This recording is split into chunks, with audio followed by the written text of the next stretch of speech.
అదే మన కేసీఆర్ ఓట్లల్లో చెప్పకపోయినా ఎలక్షన్ చెప్పకపోయినా రైతు బంధు ఇయ్యలేదావే. కరోనా వచ్చిన రైతు బంధు ఇచ్చిండు. కరోనా కష్టకాలంలో కూడా మంత్రుల ఎమ్మెల్యేల జీతాలు బంధు పెట్టిండు. ఉద్యోగస్తులకు సగం జీతం ఇచ్చిండు. కానీ రైతులకు మాత్రం రైతు బంధు ఇచ్చి చూపించిండు కేసీఆర్. మరి వీళ్ళు ఎందుకు బంధు పెట్టిండు? 15,000 ఇస్తామన్నారు, ఇంత 10,000 ఎగ్గొట్టిండ్రు. రైతు కూలీలకు 12,000 ఇస్తామన్నారు, అది కూడా ఎగ్గొట్టిండ్రు. ఏ ఒక్కటి కూడా చెయ్యని మోసపూరిత పార్టీ కాంగ్రెస్ పార్టీ. అవునా కాదా? ఏమనంటే ప్రశ్నిస్తే కేసులు పెట్టరట, అడిగితే దబాయిస్తున్నారు. వెనకటికట ఓ సామెత ఉంటది, ఇగురం లేనోడు వ్యవసాయం చేస్తానట, వడ్లు వాగుల కొట్టుకపోయినాయట, గడ్డి గాల్ల కొట్టుకపోయిందట. ఈ కాంగ్రెస్ వాళ్ళ పాలన గట్లున్నది, ఈ రేవంత్ రెడ్డి పాలన గట్లున్నది. అంత మోసం. అందుకే నేను మొన్న ఎక్కడో అన్నా, నీ పేరు యనుమల రేవంత్ రెడ్డి కాదయ్యా, నిన్ను ఇప్పటి నుంచి ఎగవేతల రేవంత్ రెడ్డి అని పిలుస్తామో అని చెప్పిన. ఇప్పుడు మాట మీద నిలబడితే మాట మీద నిలబడ్డాడు. మోసం చేస్తే ఏమనాలి? ఎగవేడితే ఎగవేతల రేవంత్ రెడ్డి అంటే తప్ప. ఈ మాట అంటే కేసు పెట్టారట. పెట్టుకో, 100 కేసులు పెట్టుకో, నేను అంటనే ఉంటాను నిన్ను అని చెప్పిన. మూసి మూసి మూసి అన్నాడు.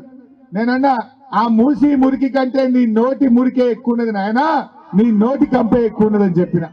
ఆ మూసి మురికి కంపు కంటే రేవంత్ రెడ్డి నోటి కంపే ఎక్కువైపోయింది. నీ నోటి కంపు చక్కగా చేసుకో ఫస్ట్. మా తమ్ముడు అదానీ గురించి అంటున్నాడు. ఇక ఈ అదానీ గురించి ఢిల్లీ కాంగ్రెస్ ఒకటి, గల్లీ కాంగ్రెస్ ఒకటి. ఢిల్లీ కాంగ్రెస్ ఏమంటుండు? రాహుల్ గాంధీ అదానీని అరెస్ట్ చేయాలి అంటుండు.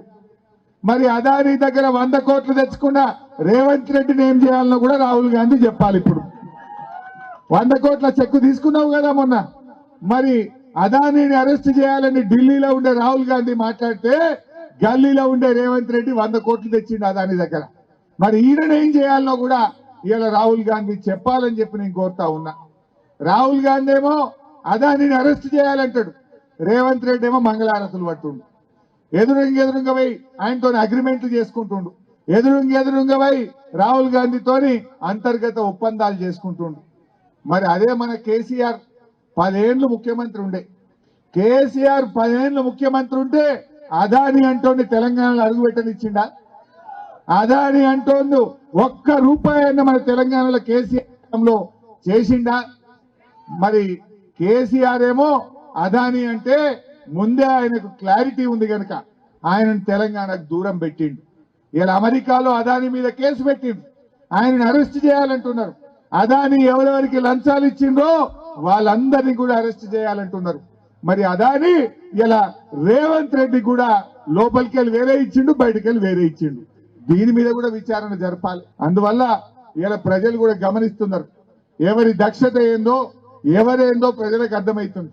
10 ఏళ్ళు కేసీఆర్ ముఖ్యమంత్రి ఉంటే అదానీని తెలంగాణలో అడుగు పెట్టనీయలేదు.